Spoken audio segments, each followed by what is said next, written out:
Hello again everyone, welcome back again di Bitcoin Update. Guys, kemarin kita udah ngebahas tentang kondisi perekonomian di Indonesia. And today, we're gonna talk about Bitcoin again ya teman-teman sekalian. Jadi, if you guys like ya di update, make sure to hit the likes button. If we can achieve maybe minimal 300 likes deh ya. Yuk kita live deh teman-teman. Ya mungkin live-nya di hari Minggu ya. Um, let's have a discussion ya di market lagi guys, untuk altcoins maybe ya. But this time saya fokus ke Bitcoin dulu karena udah absen sehari ya, dan kita ngeliat pergerakan Bitcoin itu ya sejak beberapa waktu yang lalu kita mengidentifikasi sweep ini dan berakhir dengan yes, dia creating higher high and higher high and higher high ya untuk internalnya gitu. Nah, sejauh mana sih dia kira-kira bisa rebound gitu kan ya, dan apa yang menjadikan ini sebagai indikasi yang cukup positif lah so far gitu ya. So, kalau kita lihat Bitcoin, sebenarnya kan satu kondisi yang menurut saya menjadi faktor pendorong juga ya, adalah adanya liquidity sweep ini.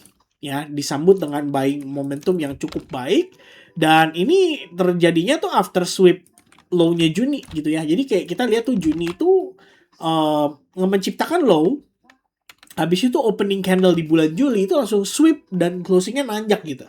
Nah, ini sebenarnya kita bisa bilang dengan istilah deviasi. Dan kalau kita lihat ya, ini kan ya istilahnya updatean ini kan real time ya teman-teman. Saya juga ngebahas ini bukan kayak apa namanya, bukan nggak sesuai dengan yang previously gitu ya, tapi kita mencoba untuk tracking dari apa yang sebenarnya terlihat dari transactionnya gitu. So, yang terjadi kemarin itu memang kita udah dari, ini kan sedikit review ya, yang postingan saya beberapa hari yang lalu atau 2 hari yang lalu gitu. Ya, saya udah jelasin bahwa kita ngelihat ada penyerapan ya, absorption gitu kan dari sellers itu yang dimakan dan bla bla bla gitu. Terus kita lihat di sini juga ada falling wedge. Ya, saya udah jelasin konteks bullish di sini bukan untuk dia totally running sampai ke bulan ya, tapi saya lihatnya lebih ke potensi bounce setelah kemarin ditekan habis-habisan gitu kan.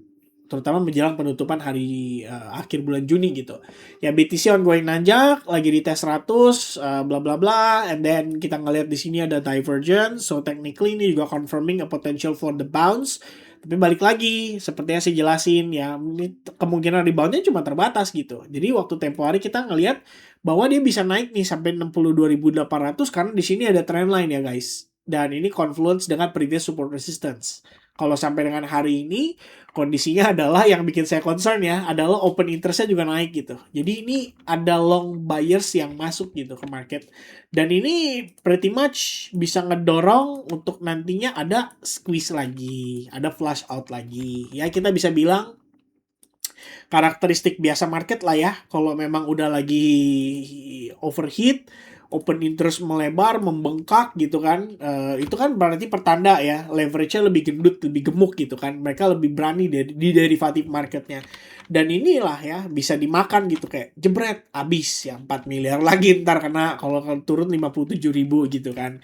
Jadi ini ya win-win solution ya. At the same time menjadi kesempatan untuk para whales ini juga bisa lepas barang dengan harga lebih tinggi gitu. Ngapain mereka paksain jualan di bawah terus gitu kan. Lagi low volume, liquidity lagi thin, ya buat apa mereka paksa? Karena kalau misalnya mereka paksain pun, ntar yang ada tekanan jual agresif itu membuat market tidak mampu menampung, dan akhirnya harga tuh semakin rendah gitu. Nah, kalau saya sebagai seorang pedagang, saya mau jualan barang saya gitu kan, saya kan maunya harganya tetap dijaga ya. Saya nggak mau jual terlalu murah gitu. Ngapain saya paksain jual terus ketika seandainya dia demand di pasar tuh tidak terlihat gitu. Lebih baik apa? Saya tahan dulu supaya bikin barang yang ada di pasaran supply-nya itu sedikit berkurang sehingga bisa seimbang lah dengan demand-nya. Kalau memang ada demand-nya, why not gitu ya. Demand ini dorong dulu lah, dia naik dulu. Nggak apa-apa gitu. Toh kalau kita lihat memang berdasarkan time frame monthly, ya ini ada imbalance begitu besar gitu kan. Minimal ya ngisi lah ya kan sebagian gitu kan. Makanya saya bilang terakhir itu analisis kita adalah di 65 ribuan ya. Kalau kita lihat di sini merupakan previous support resistance ya on the weekly time frame. Ya, teman-teman bisa lihat ini sebagai support resistance gitu. Weekly terutama lebih jelas tuh ya. Kalau kita lihat 65 ribu. Terus di atasnya itu terdapat fair value gap. Gap itu kan pada time frame weekly juga seringkali divisit ya, teman-teman. Nah, kalau kita lihat sekilas kayak gini aja, ya 1-2 minggu dia naik cuman buat retracement gitu ya. Dia ngisi ke atas nih, dia cuma buat ngambil liquidity, dia sweep doang, atau mungkin dia cuma ngetes ke 65.500 lagi, abis itu kena rejection lagi, itu juga menurut saya wajar gitu ya. Bahkan sebetulnya ini kan best case-nya, kalau dia dikasih segitu sih oke banget teman-teman. Tapi balik lagi, ini secara karakteristik nggak beda jauh dengan Bitcoin historical atau seasonality, karena rata-rata return di bulan Juli itu memang relatif hijau atau positif gitu. Sementara baru buka 3 hari dia udah up 6% gitu. Ya dari ETF juga akhirnya ada inflow gitu kan. 223 juta dolar, di mana paling gede datang dari Fidelity dan dari ARK Invest. BlackRock-nya masih jual tapi udah berkurang dari 3 digit itu cuma jadi 2 digit teman-teman sekalian.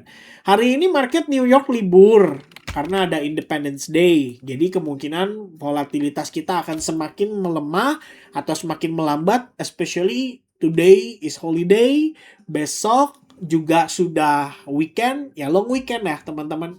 Market biasanya ninggalin pasar gitu, kayak ya kita liburan dulu aja gitu, ninggalin pasar. So yeah, likely Jumat, Sabtu, Minggu it's gonna be a flat week ya, it's gonna be a flat week. I think ya itu yang bisa terjadi, kecuali ada berita. Karena tadi dapat kabar tuh Yemen ya, dia ngasih ancaman kalau misalnya Saudi ada nyerang lagi, ya udah kita akan nyerang airport dan vital interest-nya gitu ya. Ini kayaknya lagi panas lagi. Itu juga kayaknya yang satu bikin candle turun ini nih ya, kayaknya ya teman-teman ya.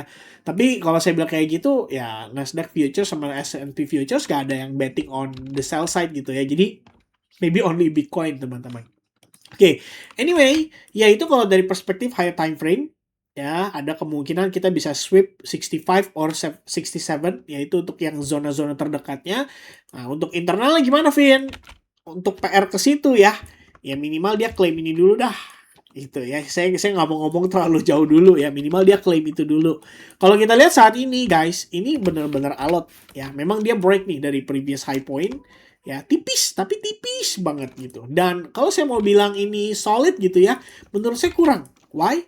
Ini high point yang terbentuk di sini itu bahkan belum berhasil di take out lagi gitu. Jadi masih ada PR gitu ya.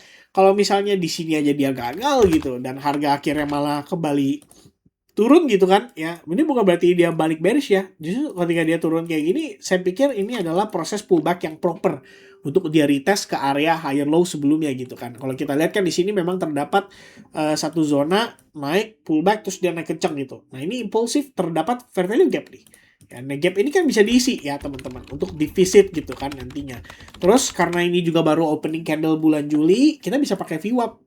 Ya kita bisa anchor dari tanggal satunya, which is di kisaran, nah ini ya jam 7 pagi gitu. Nah di anchor VWAP, VWAP-nya sendiri yang warna oranye itu adanya di bawah nih. Ya ini adalah VWAP yang deviasi plus satunya teman-teman ya. Jadi ada di atas itu ada resistance-nya. Kalau ini diklaim ya udah dia ngejar ke bawah gitu. Ke bawahnya kemana ya? Inilah kemungkinannya gitu ya. Paling bawahnya adalah di sini. Ya dia tetap bisa bullish atau ya kalaupun dia udah internal jadi bearish, minimal di situ bisa kepantul lah. Kepantul untuk nanti dia ya begini gitu ya teman-teman sekalian. Kalau sampai paling bawah.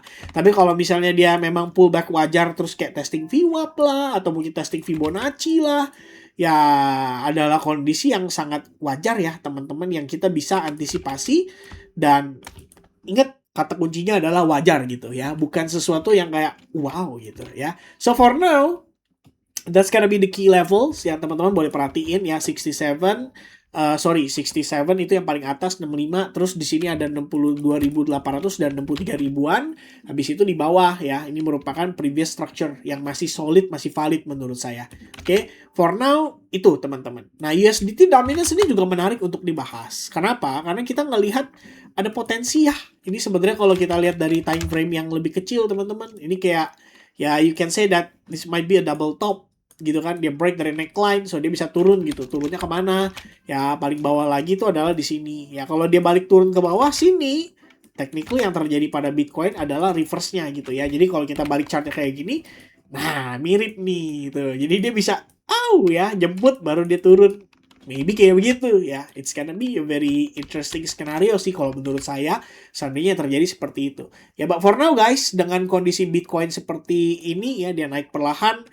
Yang menarik itu adalah Bitcoin dominance-nya turun. Jadi ada beberapa altcoins itu bisa meng-outperform Bitcoin ya. Money flow-nya terbagi lebih merata ke altcoins-nya justru dibandingkan dengan Bitcoin-nya. Jadi kalau Anda ganti ke 24 jam terakhir, ini pumpnya pada gila-gilaan ini altcoins gitu ya. Boleh menurut saya sih ya. Soldi ya, Solana dominance yang lagi membentuk struktur bullish, itu artinya ekosistem Solana boleh dilirik untuk peluang trading harian. Kemudian selain daripada ekosistem Solana, apalagi ya teman-teman ya, kemarin kayaknya saya ngecek terakhir BNB ya, udah mulai coba untuk bangkit ya, tapi BNB dominance belum ya, sebenarnya dekat area demand doang sih, dan ini belum ada indikasi gitu ya. Teman-teman cek aja satu persatu ya, perhatiin dari ekosistem besarnya. Jadi kayak Ethereum nih, kalau kita lihat ya, ini abis break dari previous high point gitu, jadi dia lagi impulsif, berarti duit lagi ngalir ke sini juga gitu kan. Makanya ekosistem Ethereum bisa diuntungkan dan bisa cari peluang dari sana gitu ya. Itu sementara yang saya perhatikan untuk saat ini. Tapi lebih penting lagi bias on Bitcoin-nya ya, kemungkinan besar testing ke 62,800 ya. Itu area make sense yang bisa divisit lah untuk jangka pendek. Oke, so that's sekarang video update teman-teman. Thank you very much guys for watching. God bless to everyone and see you guys again in the next video update. Cheers guys, bye bye, happy weekend.